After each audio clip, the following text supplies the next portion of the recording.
Lalu Yesus berbicara pula dalam perumpamaan kepada mereka. Hal kerajaan sorga seumpama seorang raja yang mengadakan perjamuan kawin untuk anaknya. Ia menyuruh hamba-hambanya memanggil orang-orang yang telah diundang ke perjamuan kawin itu, tetapi orang-orang itu tidak mau datang. Ia menyuruh pula hamba-hamba lain. Pesannya, katakanlah kepada orang-orang yang diundang itu, sesungguhnya hidangan telah kusediakan, lembu-lembu jantan dan ternak piaraanku telah disembelih, semuanya telah tersedia. Datanglah ke perjamuan kawin ini. Tetapi orang-orang yang diundang itu tidak mengindahkannya. Ada yang pergi ke ladangnya, ada yang pergi mengurus usahanya, dan yang lain menangkap hamba-hambanya itu, menyiksanya dan membunuhnya. Maka murkalah raja itu, lalu menyuruh pasukannya ke sana untuk membinasakan pembunuh-pembunuh itu dan membakar kota mereka.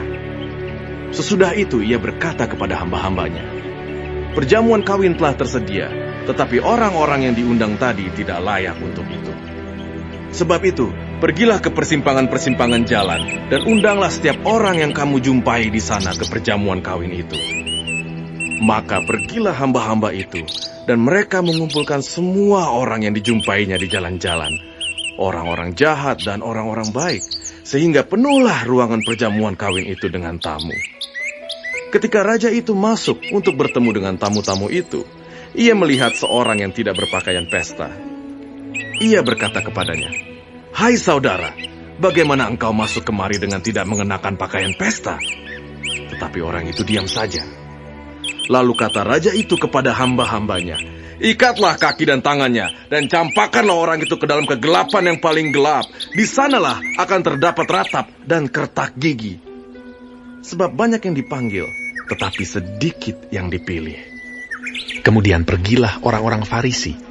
Mereka berunding bagaimana mereka dapat menjerat Yesus dengan suatu pertanyaan. Mereka menyuruh murid-murid mereka bersama-sama orang-orang Herodian bertanya kepadanya, "Guru, kami tahu engkau adalah seorang yang jujur, dan dengan jujur mengajar jalan Allah. Dan engkau tidak takut kepada siapapun juga, sebab engkau tidak mencari muka. Katakanlah kepada kami pendapatmu. Apakah diperbolehkan membayar pajak kepada Kaisar, atau tidak?" Tetapi Yesus mengetahui kejahatan hati mereka itu, lalu berkata, "Mengapa kamu mencobai aku, hai orang-orang munafik?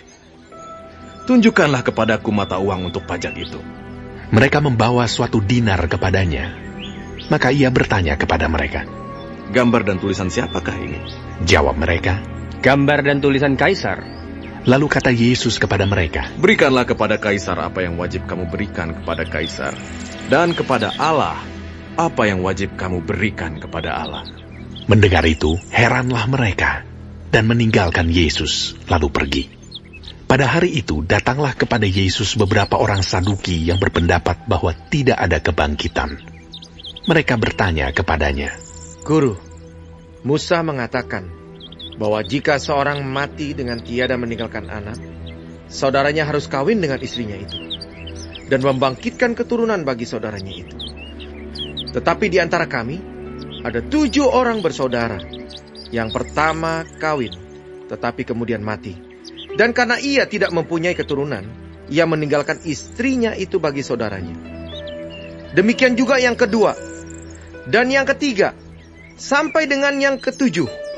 Dan akhirnya, sesudah mereka semua, perempuan itu pun mati. Siapakah di antara ke-7 orang itu yang menjadi suami perempuan itu pada hari kebangkitan?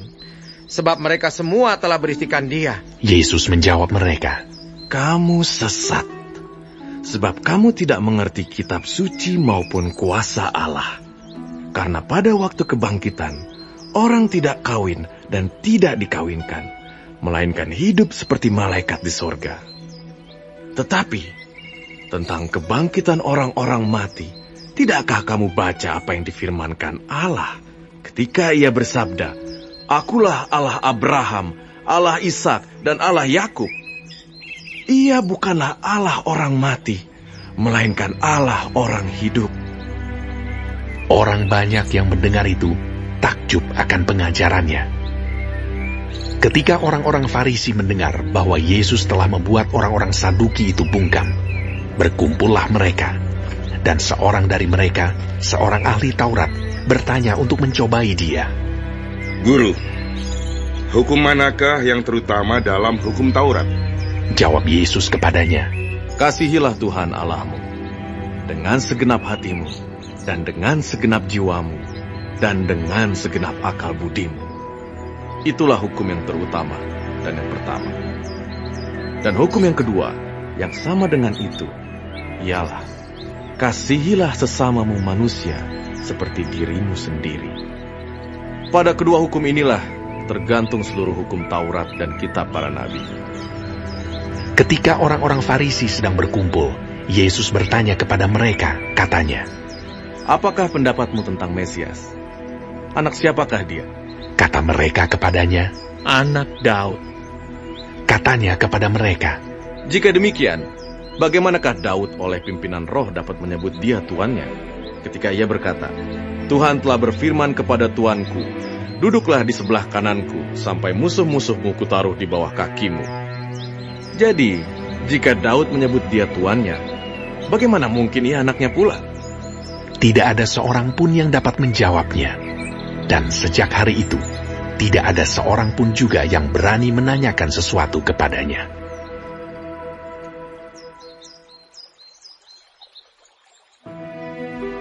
Maka berkatalah Yesus kepada orang banyak dan kepada murid-muridnya, katanya, Ahli-ahli Taurat dan orang-orang Farisi telah menduduki kursi Musa. Sebab itu, turutilah dan lakukanlah segala sesuatu yang mereka ajarkan kepadamu. Tetapi, janganlah kamu turuti perbuatan-perbuatan mereka, karena mereka mengajarkannya tetapi tidak melakukannya.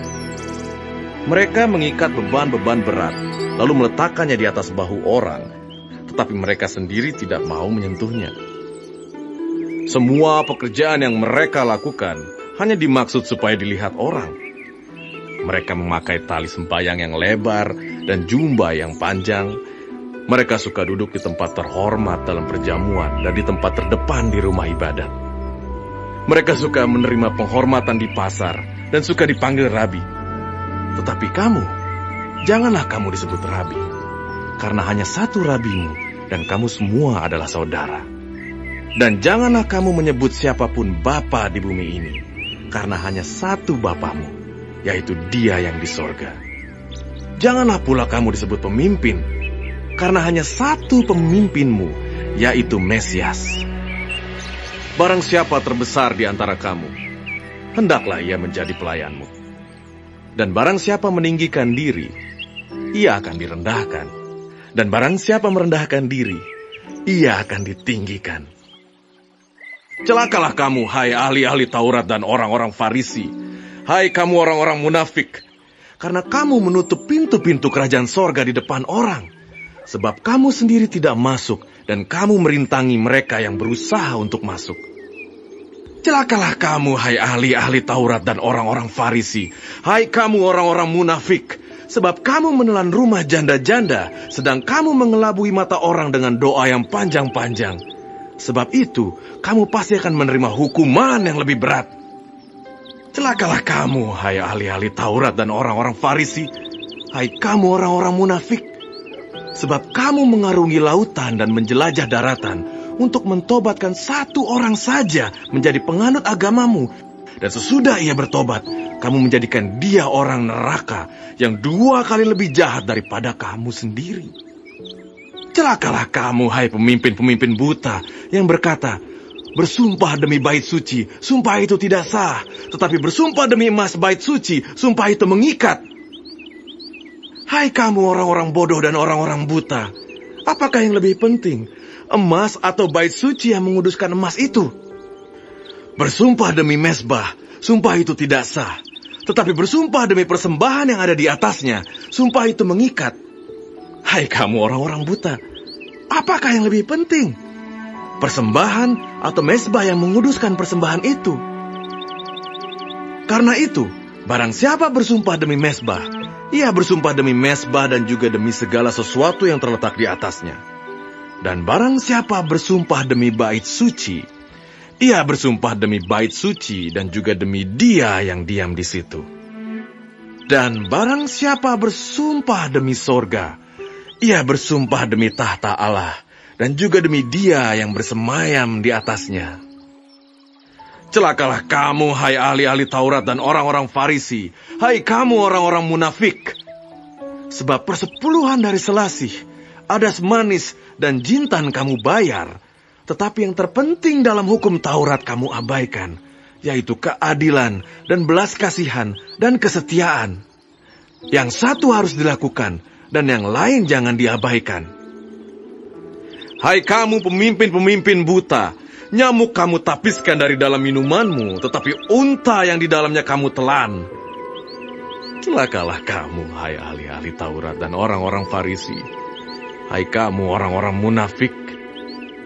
Sebab cawan dan pinggan kamu bersihkan sebelah luarnya, tetapi sebelah dalamnya penuh rampasan dan kerakusan. Hai orang Farisi yang buta, bersihkanlah dahulu sebelah dalam cawan itu, maka sebelah luarnya juga akan bersih. Celakalah kamu, hai ahli-ahli Taurat dan orang-orang Farisi, hai kamu orang-orang munafik. Sebab kamu sama seperti kuburan yang dilabur putih, yang sebelah luarnya memang bersih tampaknya, tetapi yang sebelah dalamnya penuh tulang belulang dan pelbagai jenis kotoran. Demikian jugalah kamu. Di sebelah luar kamu tampaknya benar di mata orang, tetapi di sebelah dalam kamu penuh kemunafikan dan kedurjanaan. Celakalah kamu, hai ahli-ahli Taurat dan orang-orang Farisi, hai kamu orang-orang munafik, sebab kamu membangun makam nabi-nabi dan memperindah tugu orang-orang saleh, dan berkata, jika kami hidup di zaman nenek moyang kita, tentulah kami tidak ikut dengan mereka dalam pembunuhan nabi-nabi itu.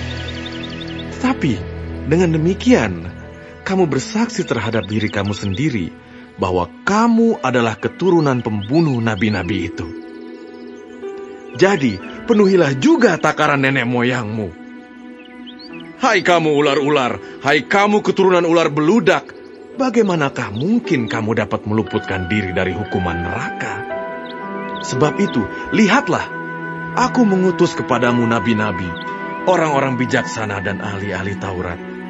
Separuh di antara mereka akan kamu bunuh dan kamu salibkan, yang lain akan kamu sesah di rumah-rumah ibadatmu, dan kamu aniaya dari kota ke kota, supaya kamu menanggung akibat penumpahan darah orang yang tidak bersalah, mulai dari Habel, orang benar itu, sampai kepada Zakaria anak Berekya, yang kamu bunuh di antara tempat kudus dan mesbah.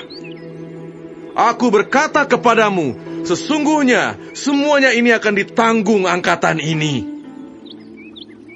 Yerusalem, Yerusalem, engkau yang membunuh nabi-nabi dan melempari dengan batu orang-orang yang diutus kepadamu. Berkali-kali aku rindu mengumpulkan anak-anakmu, sama seperti induk ayam mengumpulkan anak-anaknya di bawah sayapnya. Tetapi kamu tidak mau. Lihatlah, rumahmu ini akan ditinggalkan dan menjadi sunyi. Dan aku berkata kepadamu, mulai sekarang kamu tidak akan melihat aku lagi, hingga kamu berkata, diberkatilah dia yang datang dalam nama Tuhan.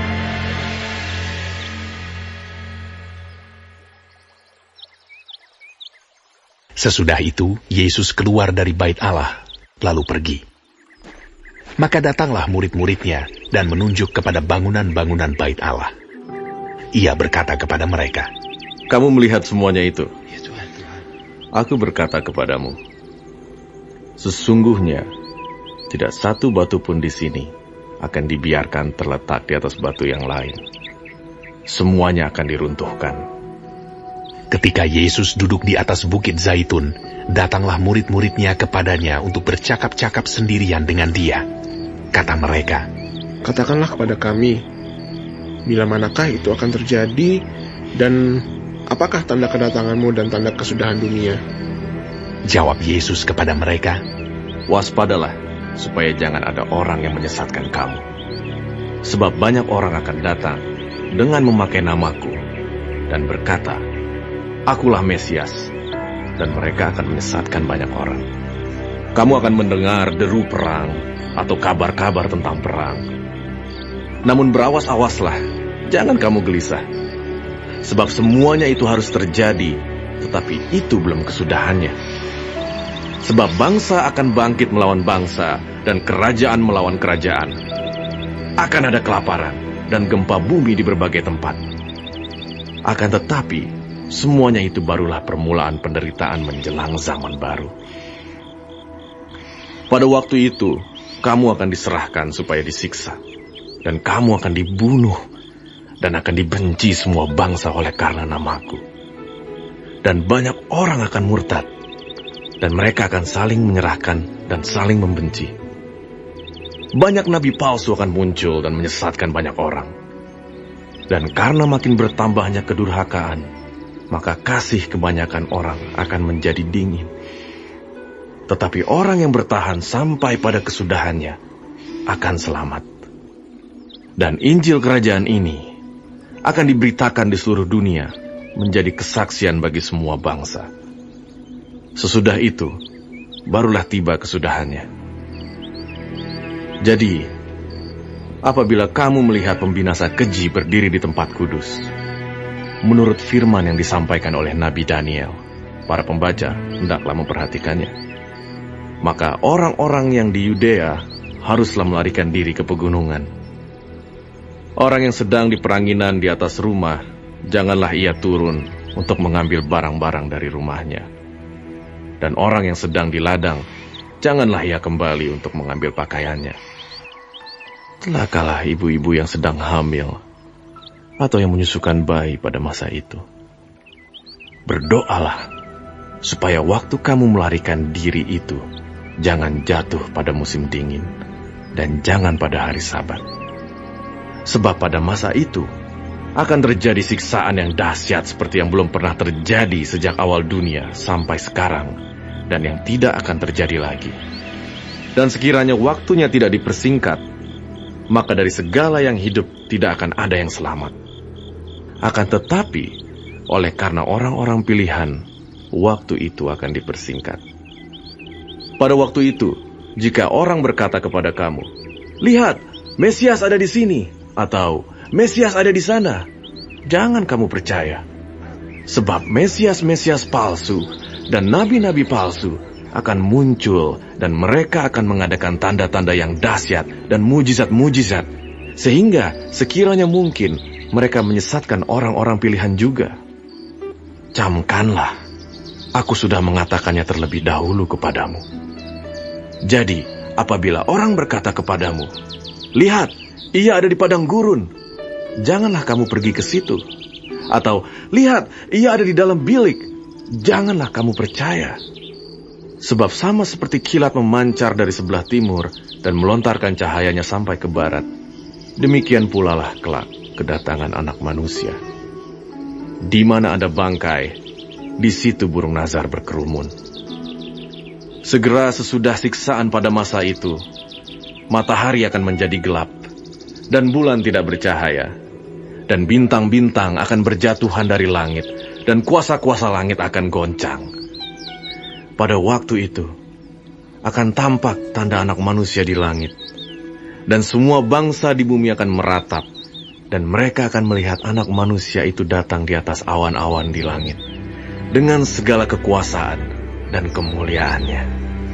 Dan ia akan menyuruh keluar malaikat-malaikatnya, dengan meniup sangkakala yang dahsyat bunyinya, dan mereka akan mengumpulkan orang-orang pilihannya dari keempat penjuru bumi, dari ujung langit yang satu ke ujung langit yang lain.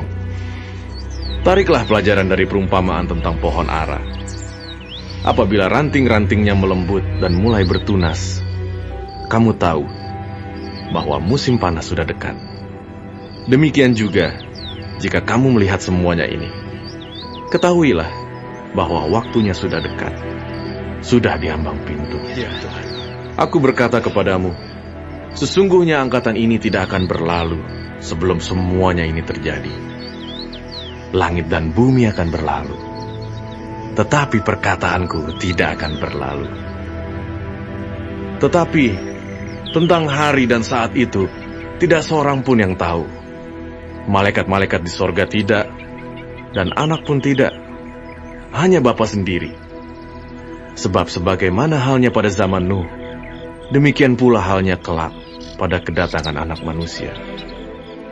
Sebab sebagaimana mereka pada zaman sebelum air bah itu makan dan minum, kawin dan mengawinkan, sampai kepada hari Nuh masuk ke dalam bahtera, dan mereka tidak tahu akan sesuatu, sebelum air bah itu datang dan melenyapkan mereka semua, demikian pula lah halnya kelak pada kedatangan Anak Manusia. Pada waktu itu, kalau ada 2 orang di ladang, yang seorang akan dibawa dan yang lain akan ditinggalkan. Kalau ada 2 orang perempuan sedang memutar batu kilangan, yang seorang akan dibawa dan yang lain akan ditinggalkan. Karena itu, berjaga-jagalah, sebab kamu tidak tahu pada hari mana Tuhanmu datang. Tetapi ketahuilah ini, jika tuan rumah tahu pada waktu mana pada malam hari pencuri akan datang, sudahlah pasti ia berjaga-jaga dan tidak akan membiarkan rumahnya dibongkar. Sebab itu, hendaklah kamu juga siap sedia, karena Anak Manusia datang pada saat yang tidak kamu duga. Siapakah hamba yang setia dan bijaksana yang diangkat oleh tuannya atas orang-orangnya untuk memberikan mereka makanan pada waktunya? Berbahagialah hamba yang didapati tuannya melakukan tugasnya itu ketika tuannya itu datang. Aku berkata kepadamu, sesungguhnya tuannya itu akan mengangkat dia menjadi pengawas segala miliknya. Akan tetapi apabila hamba itu jahat dan berkata di dalam hatinya, Tuanku tidak datang-datang, lalu ia mulai memukul hamba-hamba lain dan makan minum bersama-sama pemabuk-pemabuk, maka tuan hamba itu akan datang pada hari yang tidak disangkakannya dan pada saat yang tidak diketahuinya, dan akan membunuh dia dan membuat dia senasib dengan orang-orang munafik. Di sanalah akan terdapat ratapan dan kertakan gigi.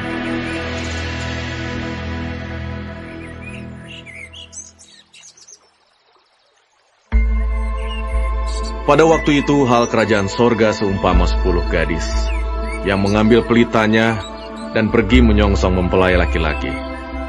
5 di antaranya bodoh dan 5 bijaksana. Gadis-gadis yang bodoh itu membawa pelitanya, tetapi tidak membawa minyak. Sedangkan gadis-gadis yang bijaksana itu membawa pelitanya dan juga minyak dalam buli-buli mereka. Tetapi karena mempelai itu lama tidak datang-datang juga, mengantuklah mereka semua lalu tertidur. Waktu tengah malam, terdengarlah suara orang berseru, "Mempelai datang, songsonglah dia." Gadis-gadis itu pun bangun semuanya lalu membereskan pelita mereka. Gadis-gadis yang bodoh berkata kepada gadis-gadis yang bijaksana, "Berikanlah kami sedikit dari minyakmu itu, sebab pelita kami hampir padam."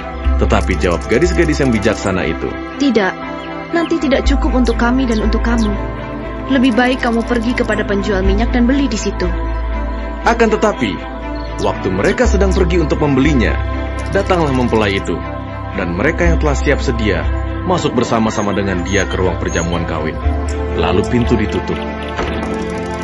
Kemudian datang juga gadis-gadis yang lain itu dan berkata, "Tuan, Tuan, bukakanlah kami pintu." Tetapi ia menjawab, "Aku berkata kepadamu, sesungguhnya aku tidak mengenal kamu. Karena itu, berjaga-jagalah, sebab kamu tidak tahu akan hari maupun akan saatnya. Sebab hal kerajaan sorga sama seperti seorang yang mau bepergian ke luar negeri, yang memanggil hamba-hambanya dan mempercayakan hartanya kepada mereka. Yang seorang diberikannya 5 talenta, yang seorang lagi 2, dan yang seorang lain lagi 1, masing-masing menurut kesanggupannya. Lalu ia berangkat. Segera pergilah hamba yang menerima 5 talenta itu. Ia menjalankan uang itu, lalu beroleh laba 5 talenta. Hamba yang menerima 2 talenta itu pun berbuat demikian juga, dan berlaba 2 talenta. Tetapi hamba yang menerima 1 talenta itu pergi dan menggali lubang di dalam tanah, lalu menyembunyikan uang tuannya. Lama sesudah itu, pulanglah tuan hamba-hamba itu, lalu mengadakan perhitungan dengan mereka. Hamba yang menerima 5 talenta itu datang, dan ia membawa laba 5 talenta. Katanya, "Tuan, 5 talenta Tuhan percayakan padaku. Lihat, aku telah beroleh laba 5 talenta. Maka kata tuannya itu kepadanya, baik sekali perbuatanmu itu, hai hambaku yang baik dan setia. Engkau telah setia dalam perkara kecil, aku akan memberikan kepadamu tanggung jawab dalam perkara yang besar. Masuklah dan turutlah dalam kebahagiaan tuanmu. Lalu datanglah hamba yang menerima 2 talenta itu, katanya, Tuan, 2 talenta Tuan percayakan kepadaku. Lihat, aku telah beroleh laba 2 talenta. Maka kata tuannya itu kepadanya, baik sekali perbuatanmu itu, hai hambaku yang baik dan setia. Engkau telah setia memikul tanggung jawab dalam perkara yang kecil. Aku akan memberikan kepadamu tanggung jawab dalam perkara yang besar. Masuklah dan turutlah dalam kebahagiaan tuanmu. Kini, datanglah juga hamba yang menerima 1 talenta itu dan berkata, Tuan, aku tahu bahwa Tuan adalah manusia yang kejam yang menuai di tempat di mana Tuan tidak menabur, dan yang memungut dari tempat di mana Tuan tidak menanam. Karena itu, aku takut dan pergi menyembunyikan talenta Tuan itu di dalam tanah. Ini, terimalah kepunyaan Tuan. Maka jawab tuannya itu, hai kamu hamba yang jahat dan malas. Jadi kamu sudah tahu bahwa aku menuai di tempat di mana aku tidak menabur, dan memungut dari tempat di mana aku tidak menanam. Karena itu sudahlah seharusnya uangku itu kau berikan kepada orang yang menjalankan uang, supaya sekembaliku aku menerimanya serta dengan bunganya. Sebab itu ambillah talenta itu daripadanya, dan berikanlah kepada orang yang mempunyai 10 talenta itu. Karena setiap orang yang mempunyai, kepadanya akan diberi, sehingga ia berkelimpahan. Tetapi siapa yang tidak mempunyai, apapun juga yang ada padanya akan diambil daripadanya. Dan campakkanlah hamba yang tidak berguna itu ke dalam kegelapan yang paling gelap. Di sanalah akan terdapat ratap dan kertak gigi. Apabila Anak Manusia datang dalam kemuliaannya, dan semua malaikat bersama-sama dengan dia, maka ia akan bersemayam di atas tahta kemuliaannya. Lalu semua bangsa akan dikumpulkan di hadapannya, dan ia akan memisahkan mereka seorang daripada seorang, sama seperti gembala memisahkan domba dari kambing. Dan ia akan menempatkan domba-domba di sebelah kanannya, dan kambing-kambing di sebelah kirinya. Dan raja itu akan berkata kepada mereka yang di sebelah kanannya, mari, hai kamu yang diberkati oleh Bapakku, terimalah kerajaan yang telah disediakan bagimu sejak dunia dijadikan. Sebab ketika aku lapar, kamu memberi aku makan. Ketika aku haus, kamu memberi aku minum. Ketika aku seorang asing, kamu memberi aku tumpangan. Ketika aku telanjang, kamu memberi aku pakaian. Ketika aku sakit, kamu melawat aku. Ketika aku di dalam penjara, kamu mengunjungi aku. Maka orang-orang benar itu akan menjawab dia, katanya, Tuhan, bila manakah kami melihat Engkau lapar, dan kami memberi Engkau makan, atau haus, dan kami memberi Engkau minum? Bila manakah kami melihat Engkau sebagai orang asing, dan kami memberi Engkau tumpangan, atau telanjang, dan kami memberi Engkau pakaian? Bila manakah kami melihat Engkau sakit, atau dalam penjara, dan kami mengunjungi Engkau? Dan raja itu akan menjawab mereka, aku berkata kepadamu, sesungguhnya segala sesuatu yang kamu lakukan untuk salah seorang dari saudaraku yang paling hina ini, kamu telah melakukannya untuk aku. Dan ia akan berkata juga kepada mereka yang di sebelah kirinya, enyahlah dari hadapanku, hai kamu orang-orang terkutuk, enyahlah ke dalam api yang kekal yang telah sedia untuk iblis dan malaikat-malaikatnya. Sebab ketika aku lapar, kamu tidak memberi aku makan. Ketika aku haus, kamu tidak memberi aku minum. Ketika aku seorang asing, kamu tidak memberi aku tumpangan. Ketika aku telanjang, kamu tidak memberi aku pakaian. Ketika aku sakit dan dalam penjara, kamu tidak melawat aku. Lalu mereka pun akan menjawab dia, katanya, Tuhan, bila manakah kami melihat Engkau lapar, atau haus, atau sebagai orang asing, atau telanjang atau sakit, atau dalam penjara dan kami tidak melayani engkau? Maka ia akan menjawab mereka, Aku berkata kepadamu, sesungguhnya segala sesuatu yang tidak kamu lakukan untuk salah seorang dari yang paling hina ini, kamu tidak melakukannya juga untuk aku. Dan mereka ini akan masuk ke tempat siksaan yang kekal, tetapi orang benar ke dalam hidup yang kekal.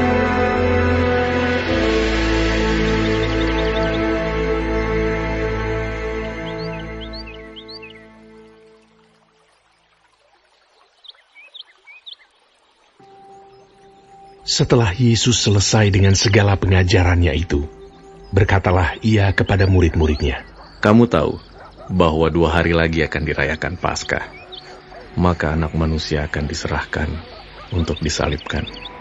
Pada waktu itu, berkumpullah imam-imam kepala dan tua-tua bangsa Yahudi di istana imam besar yang bernama Kayafas. Dan mereka merundingkan suatu rencana untuk menangkap Yesus dengan tipu muslihat dan untuk membunuh dia. Tetapi mereka berkata, Jangan pada waktu perayaan, supaya jangan timbul keributan di antara rakyat. Ketika Yesus berada di Betania, di rumah Simon si kusta, datanglah seorang perempuan kepadanya membawa sebuah buli-buli pualam berisi minyak wangi yang mahal. Minyak itu dicurahkannya ke atas kepala Yesus yang sedang duduk makan. Melihat itu, murid-murid gusar dan berkata, Untuk apa pemborosan ini? Sebab minyak itu dapat dijual dengan mahal, dan uangnya dapat diberikan kepada orang-orang miskin. Tetapi Yesus mengetahui pikiran mereka, lalu berkata, Mengapa kamu menyusahkan perempuan ini? Sebab ia telah melakukan suatu perbuatan yang baik padaku. Karena orang-orang miskin selalu ada padamu, tetapi aku tidak akan selalu bersama-sama kamu.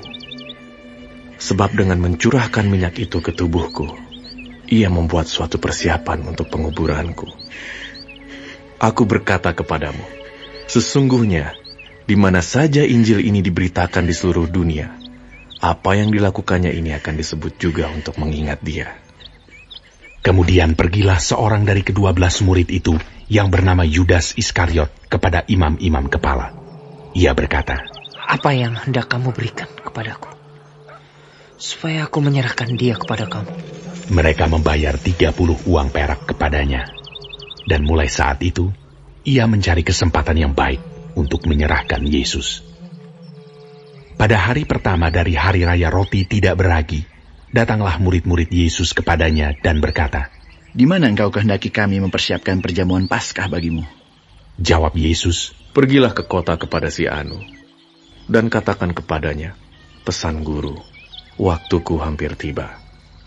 Di dalam rumahmu lah aku mau merayakan Paskah bersama-sama dengan murid-muridku. Lalu murid-muridnya melakukan seperti yang ditugaskan Yesus kepada mereka dan mempersiapkan Paskah. Setelah hari malam, Yesus duduk makan bersama-sama dengan ke-12 murid itu. Dan ketika mereka sedang makan, ia berkata, Aku berkata kepadamu, sesungguhnya seorang di antara kamu akan menyerahkan aku. Dan dengan hati yang sangat sedih, berkatalah mereka seorang demi seorang kepadanya, Bukan aku ya Tuhan. Ia menjawab, Dia yang bersama-sama dengan aku mencelupkan tangannya ke dalam pinggan ini, dialah yang akan menyerahkan aku. Anak manusia memang akan pergi sesuai dengan yang ada tertulis tentang dia. Akan tetapi celakalah orang yang olehnya anak manusia itu diserahkan. Adalah lebih baik bagi orang itu sekiranya ia tidak dilahirkan. Yudas yang hendak menyerahkan dia itu menjawab, katanya, Bukan aku ya Rabi. Kata Yesus kepadanya, Engkau telah mengatakannya. Dan ketika mereka sedang makan, Yesus mengambil roti, mengucap berkat, memecah-mecahkannya, lalu memberikannya kepada murid-muridnya dan berkata, Ambillah, makanlah. Inilah tubuhku. Sesudah itu, ia mengambil cawan, mengucap syukur, lalu memberikannya kepada mereka, dan berkata, Minumlah, kamu semua, dari cawan ini. Sebab inilah darahku, darah perjanjian, yang ditumpahkan bagi banyak orang untuk pengampunan dosa. Akan tetapi aku berkata kepadamu, mulai dari sekarang, aku tidak akan minum lagi hasil pokok anggur ini, sampai pada hari aku meminumnya, yaitu yang baru, bersama-sama dengan kamu dalam kerajaan Bapa-Ku. Sesudah menyanyikan nyanyian pujian, pergilah Yesus dan murid-muridnya ke Bukit Zaitun. Maka berkatalah Yesus kepada mereka, malam ini kamu semua akan tergoncang imanmu karena aku. Sebab ada tertulis, aku akan membunuh gembala, dan kawanan domba itu akan tercerai-berai. Akan tetapi sesudah aku bangkit, aku akan mendahului kamu ke Galilea. Petrus menjawabnya, biarpun mereka semua tergoncang imannya karena engkau, aku sekali-kali tidak. Yesus berkata kepadanya, aku berkata kepadamu, sesungguhnya malam ini, sebelum ayam berkokok, engkau telah menyangkal aku 3 kali.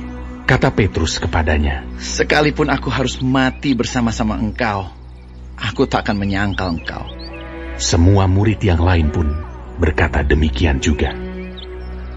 Maka sampailah Yesus bersama-sama murid-muridnya ke suatu tempat yang bernama Getsemani. Lalu ia berkata kepada murid-muridnya, duduklah di sini, sementara aku pergi ke sana untuk berdoa. Dan ia membawa Petrus dan kedua anak Zebedeus sertanya. Maka mulailah ia merasa sedih dan gentar. Lalu katanya kepada mereka, hatiku sangat sedih, seperti mau mati rasanya. Tinggallah di sini dan berjaga-jagalah dengan aku. Maka ia maju sedikit, lalu sujud dan berdoa. Katanya, ya Bapa-Ku, jikalau sekiranya mungkin, biarlah cawan ini lalu daripadaku. Tetapi janganlah seperti yang ku kehendaki, melainkan seperti yang engkau kehendaki. Setelah itu ia kembali kepada murid-muridnya itu, dan mendapati mereka sedang tidur. Dan ia berkata kepada Petrus, tidakkah kamu sanggup berjaga-jaga 1 jam dengan aku? Berjaga-jagalah dan berdoalah, supaya kamu jangan jatuh ke dalam pencobaan. Roh memang penurut, tetapi daging lemah. Lalu ia pergi untuk kedua kalinya dan berdoa. Katanya, ya Bapa-Ku, jikalau cawan ini tidak mungkin lalu, kecuali apabila aku meminumnya, jadilah kehendak-Mu. Dan ketika ia kembali pula, ia mendapati mereka sedang tidur, sebab mata mereka sudah berat. Ia membiarkan mereka di situ, lalu pergi dan berdoa untuk ketiga kalinya, dan mengucapkan doa yang itu juga. Sesudah itu, ia datang kepada murid-muridnya, dan berkata kepada mereka, tidurlah sekarang, dan istirahatlah. Lihat, saatnya sudah tiba, bahwa Anak Manusia diserahkan ke tangan orang-orang berdosa.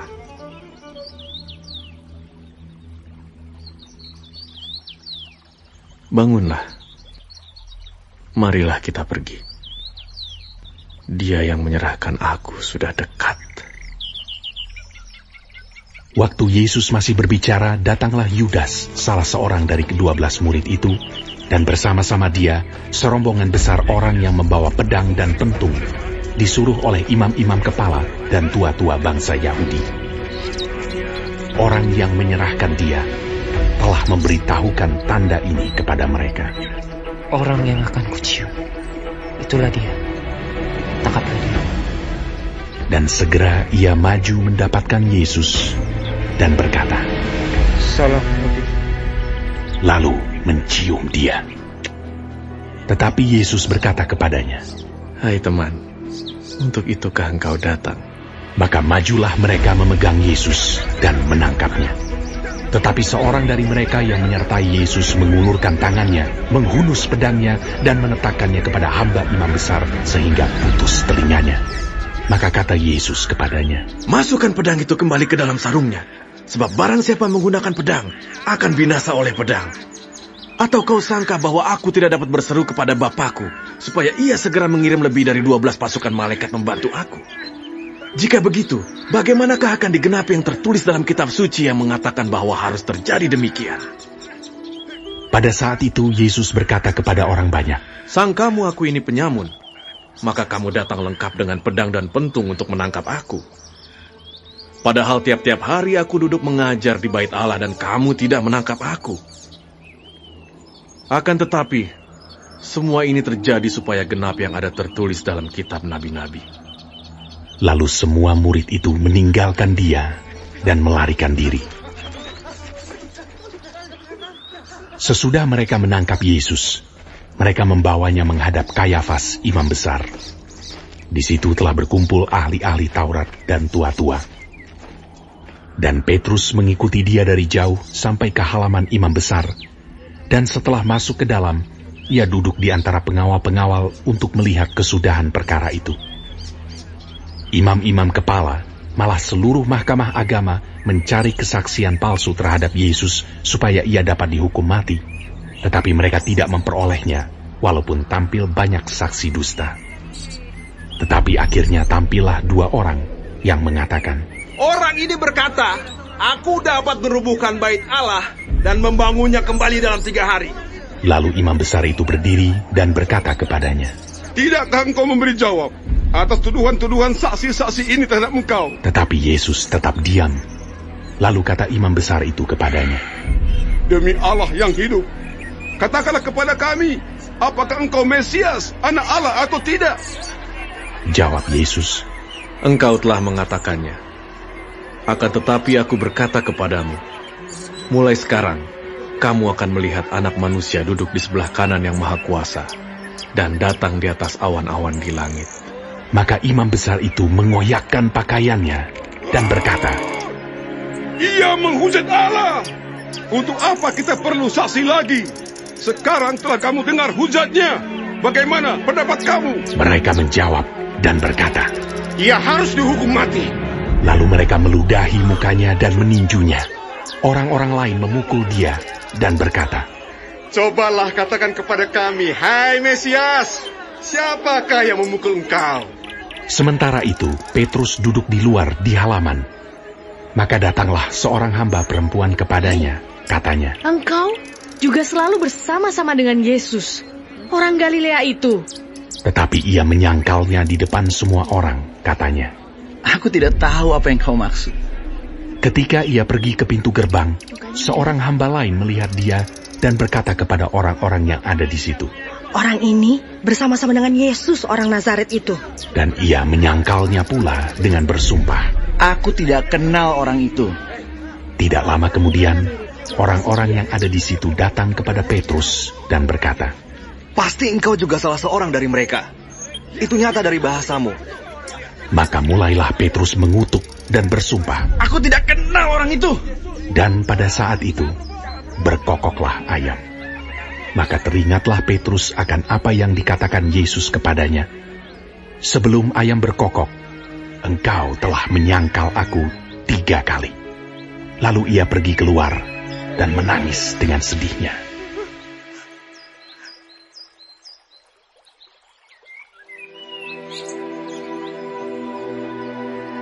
Ketika hari mulai siang, semua imam kepala dan tua-tua bangsa Yahudi berkumpul dan mengambil keputusan untuk membunuh Yesus. Mereka membelenggu dia, lalu membawanya dan menyerahkannya kepada Pilatus, wali negeri itu. Pada waktu Yudas yang menyerahkan dia melihat bahwa Yesus telah dijatuhi hukuman mati, menyesallah ia. Lalu ia mengembalikan uang yang 30 perak itu kepada imam-imam kepala dan tua-tua dan berkata, "Aku telah berdosa karena menyerahkan darah orang yang tak bersalah." Tetapi jawab mereka, "Apa urusan kami dengan itu? Itu urusanmu sendiri." Maka ia pun melemparkan uang perak itu ke dalam bait suci, lalu pergi dari situ dan menggantung diri. Imam-imam kepala mengambil uang perak itu dan berkata, "Tidak diperbolehkan memasukkan uang ini ke dalam peti persembahan, sebab ini uang darah." Sesudah berunding, mereka membeli dengan uang itu tanah yang disebut tanah tukang periuk untuk dijadikan tempat pekuburan orang asing. Itulah sebabnya tanah itu sampai pada hari ini disebut tanah darah. Dengan demikian, genaplah firman yang disampaikan oleh Nabi Yeremia. Mereka menerima 30 uang perak, yaitu harga yang ditetapkan untuk seorang menurut penilaian yang berlaku di antara orang Israel. Dan mereka memberikan uang itu untuk tanah tukang periuk, seperti yang dipesankan Tuhan kepadaku. Lalu Yesus dihadapkan kepada wali negeri, dan wali negeri bertanya kepadanya, "Engkaukah Raja orang Yahudi?" Jawab Yesus, "Engkau sendiri mengatakannya." Tetapi atas tuduhan yang diajukan imam-imam kepala dan tua-tua terhadap dia, ia tidak memberi jawab apapun. Maka kata Pilatus kepadanya, "Tidakkah engkau dengar betapa banyaknya tuduhan saksi-saksi ini terhadap engkau?" Tetapi ia tidak menjawab suatu kata pun, sehingga wali negeri itu sangat heran. Telah menjadi kebiasaan bagi wali negeri untuk membebaskan satu orang hukuman pada tiap-tiap hari raya itu atas pilihan orang banyak. Dan pada waktu itu, ada dalam penjara seorang yang terkenal kejahatannya, yang bernama Yesus Barabas. Karena mereka sudah berkumpul di sana, Pilatus berkata kepada mereka, "Siapa yang kamu kehendaki kubebaskan bagimu? Yesus Barabas atau Yesus yang disebut Kristus?" Ia memang mengetahui bahwa mereka telah menyerahkan Yesus karena dengki. Ketika Pilatus sedang duduk di kursi pengadilan, istrinya mengirim pesan kepadanya, "Jangan engkau mencampuri perkara orang benar itu. Sebab karena dia aku sangat menderita dalam mimpi tadi malam." Tetapi oleh hasutan imam-imam kepala dan tua-tua, orang banyak bertekad untuk meminta supaya Barabas dibebaskan dan Yesus dihukum mati. Wali negeri menjawab dan berkata kepada mereka, "Siapa di antara kedua orang itu yang kamu kehendaki kubebaskan bagimu?" Kata mereka, "Barabas!" Kata Pilatus kepada mereka, "Jika begitu, apakah yang harus kuperbuat dengan Yesus yang disebut Kristus?" Mereka semua berseru, "Ia harus disalibkan!" Katanya, "Tetapi kejahatan apakah yang telah dilakukannya?" Namun mereka makin keras berteriak, "Ia harus disalibkan!"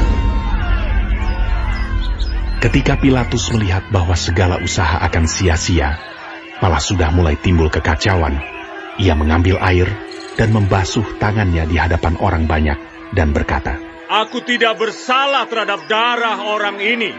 Itu urusan kamu sendiri." Dan seluruh rakyat itu menjawab, "Biarlah darahnya ditanggungan atas kami dan atas anak-anak kami."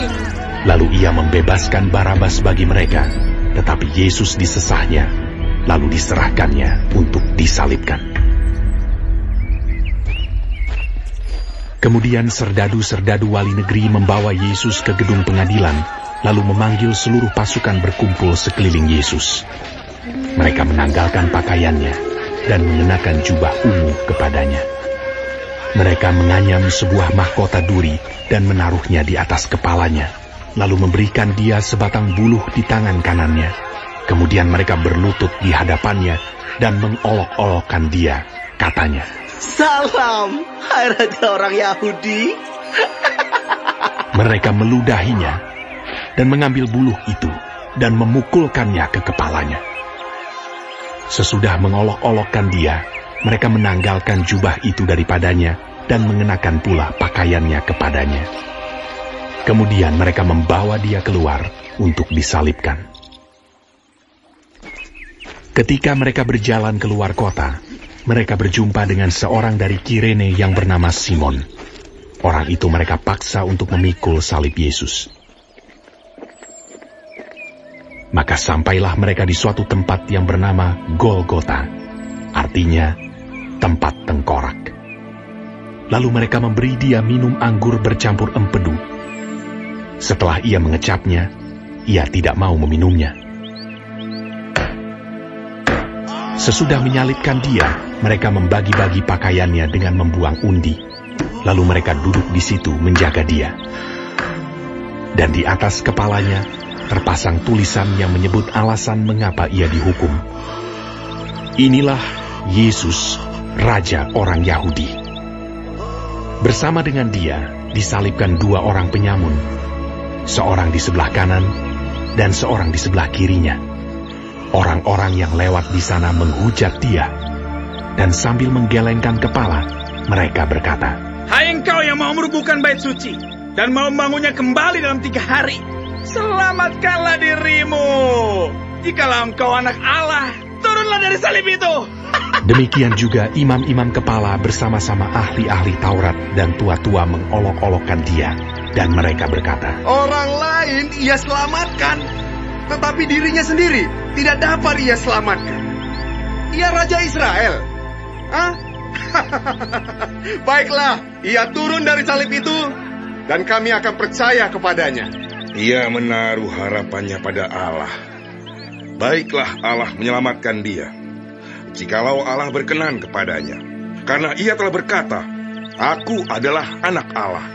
Bahkan penyamun-penyamun yang disalibkan bersama-sama dengan dia mencelanya demikian juga. Mulai dari jam 12, kegelapan meliputi seluruh daerah itu sampai jam 3. Kira-kira jam 3, berserulah Yesus dengan suara nyaring, "Eli, Eli,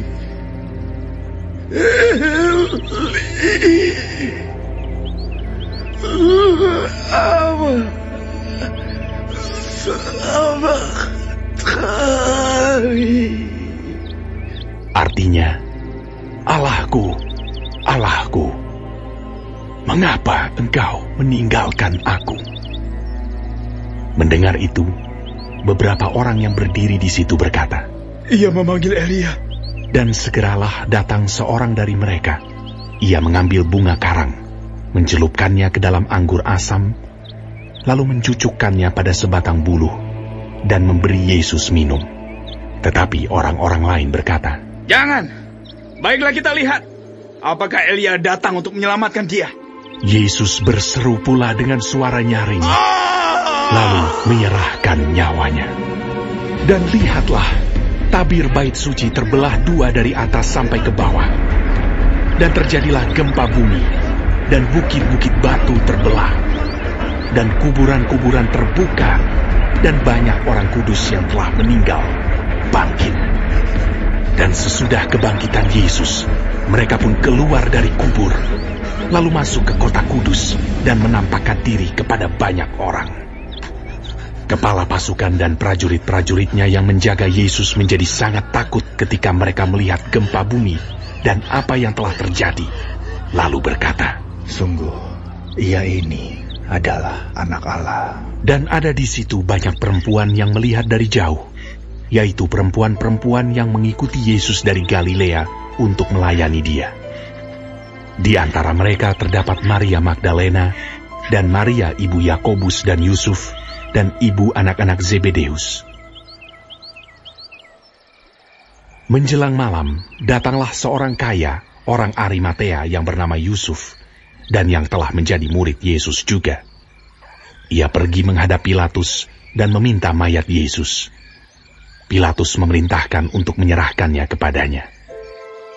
Dan Yusuf pun mengambil mayat itu, mengapaninya dengan kain lenan yang putih bersih, lalu membaringkannya di dalam kuburnya yang baru, yang digalinya di dalam bukit batu. Dan sesudah menggulingkan sebuah batu besar ke pintu kubur itu, pergilah ia. Tetapi Maria Magdalena dan Maria yang lain tinggal di situ, duduk di depan kubur itu. Keesokan harinya, yaitu sesudah hari persiapan, datanglah imam-imam kepala dan orang-orang Farisi bersama-sama menghadap Pilatus.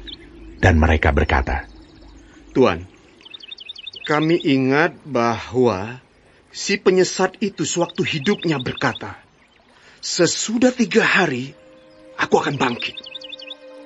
Karena itu, perintahkanlah untuk menjaga kubur itu sampai hari yang ketiga. Jikalau tidak, murid-muridnya mungkin datang untuk mencuri dia, lalu mengatakan kepada rakyat, ia telah bangkit dari antara orang mati. Sehingga penyesatan yang terakhir akan lebih buruk akibatnya daripada yang pertama. Kata Pilatus kepada mereka, ini penjaga-penjaga bagimu. Pergi dan jagalah kubur itu sebaik-baiknya. Maka pergilah mereka, dan dengan bantuan penjaga-penjaga itu, mereka memeterai kubur itu dan menjaganya.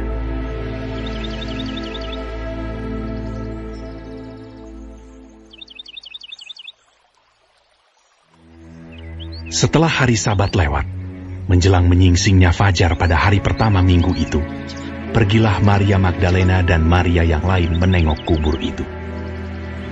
Maka terjadilah gempa bumi yang hebat, sebab seorang malaikat Tuhan turun dari langit dan datang ke batu itu, dan menggulingkannya, lalu duduk di atasnya. Wajahnya bagaikan kilat, dan pakaiannya putih bagaikan salju.